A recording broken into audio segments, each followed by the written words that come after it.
Yeah, Monster Energy AMA Supercross back this weekend after its lone off weekend. Birmingham is up next, second time that the championship is raced there, and your weekend preview will tell you all about the track, courtesy of Jason Thomas, and read off the injury report. But first, let's just get you caught back up on the storylines in case you've somehow forgotten over the course of an off weekend. Cooper Webb has been surging in the championship, taking either first or second place finishes over the last month, and that has allowed him to go from at one point, 10-point deficit to Chase Sexton to a 15-point lead over Sexton in the standings. This is all what has happened since Sexton won his second race of the year in Glendale, Arizona. So Webb is surging.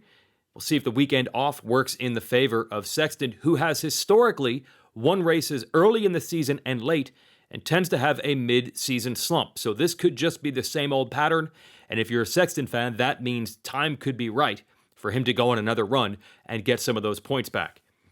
Ken Roczen is third in the standings, but he finished seventh at the last race at Indy, and he did not have much margin for error in the standings, and now he's 26 points down on Webb, so he'll need some luck to get back into this one. But anything can happen because this weekend is a Triple Crown format. So that'll be 3 shorter main events in each class. It's the final Triple Crown race of the year. 250 East resumes this weekend. Tom Vial quietly has taken the point lead. He has not won a race yet, but this is the way Vial did it last year. He was Mr. Consistency. He's done it thus far. But watch out for the surging Seth Hamaker, who got a win at the last event at Indy, and RJ Hampshire has been going very fast. And also, we'll be curious to see if Max Anstey, who was the best rider for the first 1.999999 events of the year and should have started the year with 2 straight wins, has not been quite the same over the last 2 races. See if he can get back to his old form. Now let's learn more about the track. Here's former pro Jason Thomas. This week, the series visits Birmingham, Alabama for the second time in 2 years. Last year, weather was a huge factor. Not so much in 2025. Should be a beautiful Friday and Saturday. The start this week bends into a long left-hander, but I do think the outside gates will be in play. Riders that like to get on the outside, whether they're forced to or not via their heat race. But think about a rider like Justin Cooper. He may be able to drive deep into this corner and find his way to the front using those outside gates. Lots of rhythm sections here. I think the sideline rhythm section, there's going to be an opportunity for a triple quad. So watch for the elite riders in both classes to try to pull that off. It will be the quickest line if they can get to it. Another one of the interesting things here is there's a section right before the bridge jump where I think most riders are going to triple, then hit the tabletop, which is the bridge. Watch for someone to try to go 2 and then step onto that bridge. I don't know if it will be possible. We'll have to watch for that and just see how it's built and if it's even something riders will look at. But that would be a fun variation and something different. There's a long left-hander sand corner that will wrap back under the bridge. I think that's going to be very much dictated by the inside. It's going to be a little bit follow the leader because the outside will simply be too far to go, too much distance to cover to be viable. So there's going to be a lot of roost. Anytime you have a one-line section that involves the sand, that means riders eating a lot of roost. Not a fan favorite. Well, I shouldn't say a fan favorite, not a rider favorite. But hey, it's racing. No one ever said it was going to be easy. But overall, pretty good racetrack. One other note, there is a bowl berm right before the last triple, right before the finish line.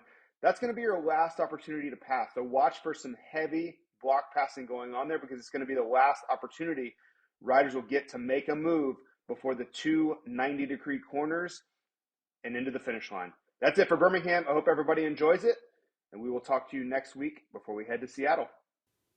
Yes, thanks, JT. And I can almost preview next weekend's weekend preview right now and say there will be mention of weather probably in JT's Seattle track preview.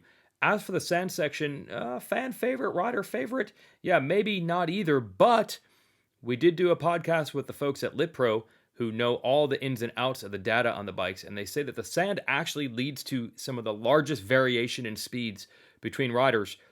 So this sand section should lead to some separation, which is usually something the fans and riders want, but yes, the roost, it doesn't look good or feel good from a fan or rider perspective. We'll see how it plays out this weekend.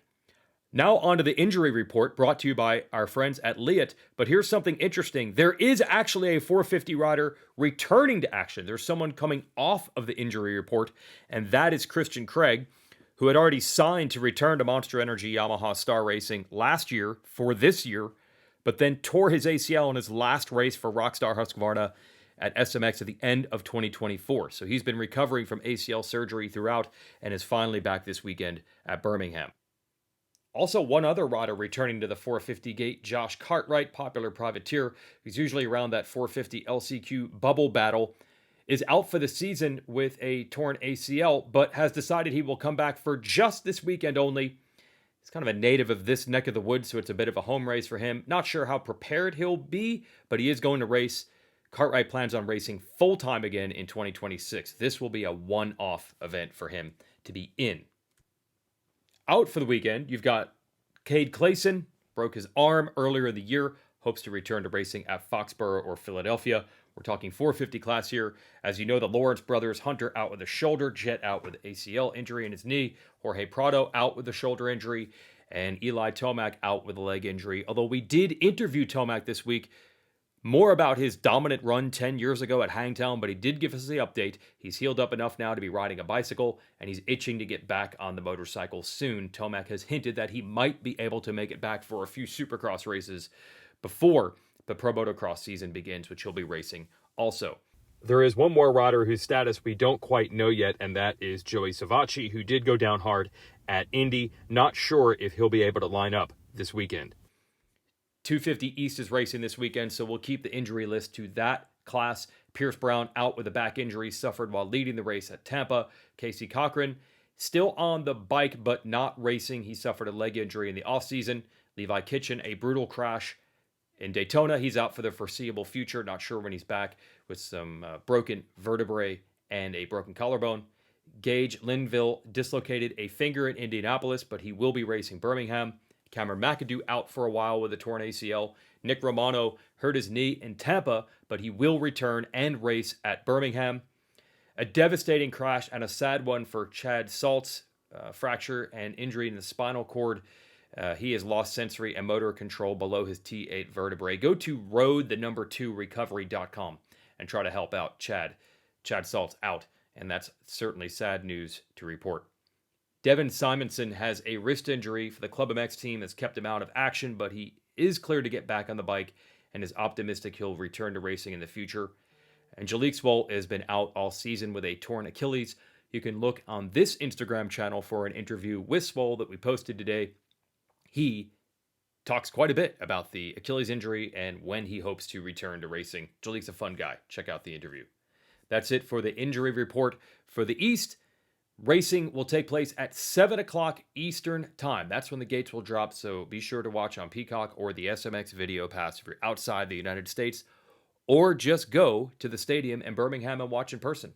That's your weekend preview and your Leatt injury report for Birmingham.